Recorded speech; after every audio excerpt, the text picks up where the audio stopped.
Hello, welcome back to our channel. Here we break down business fundamentals into easy to understand concepts.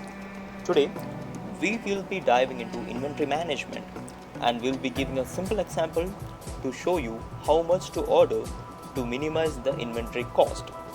I hope you all remember Priya from the first video who recently opened a retail store.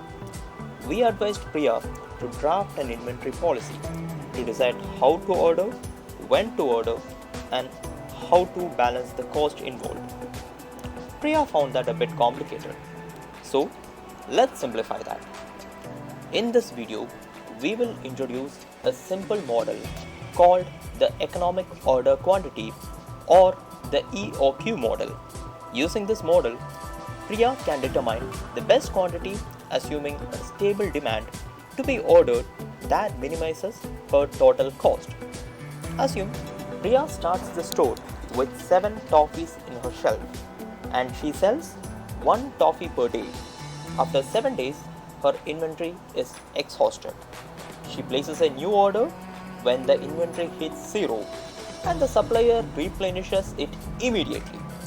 The repeated cycle that resembles a sawtooth pattern is called a sawtooth model. In this model, the time between two successive replenishments is called cycle time, and the average inventory during a cycle is half of the quantity ordered by Priya as the demand is constant. But how does Priya know the optimum quantity to be ordered each time? For this, we will introduce some assumptions. Now, please pause the screen and read all the assumptions.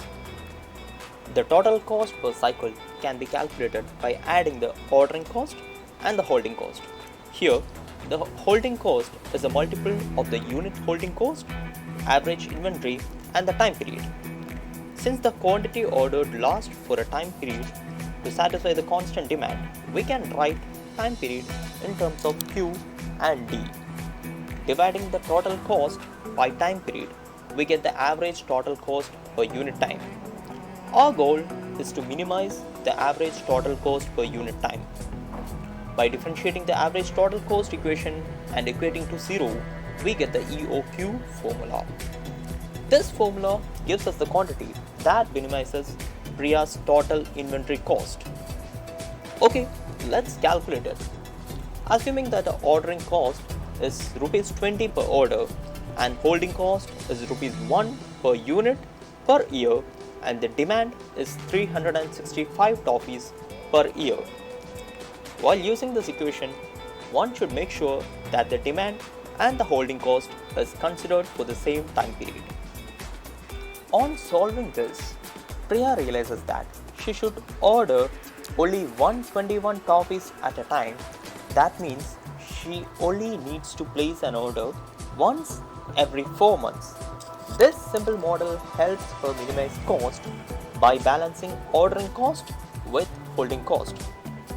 Even though this is a simplified theoretical model, it provides some valuable insights. The first one is the ordering cost per unit time decreases as the order quantity increases. However, holding cost increase with increase in quantities. The optimal order quantity balance between these two costs, where the ordering cost per unit time equals the holding cost per unit time. And the second one, the total inventory cost is relatively insensitive to the small changes in order quantity. For example, ordering 20% more than the EOQ increases the total cost by just 1.6%.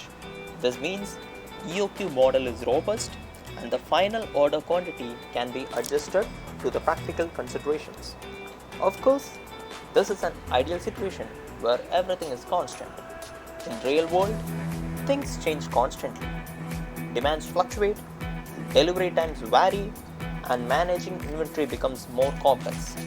But don't worry, there are advanced tools to handle such dynamics, and that's something we will be exploring in another videos.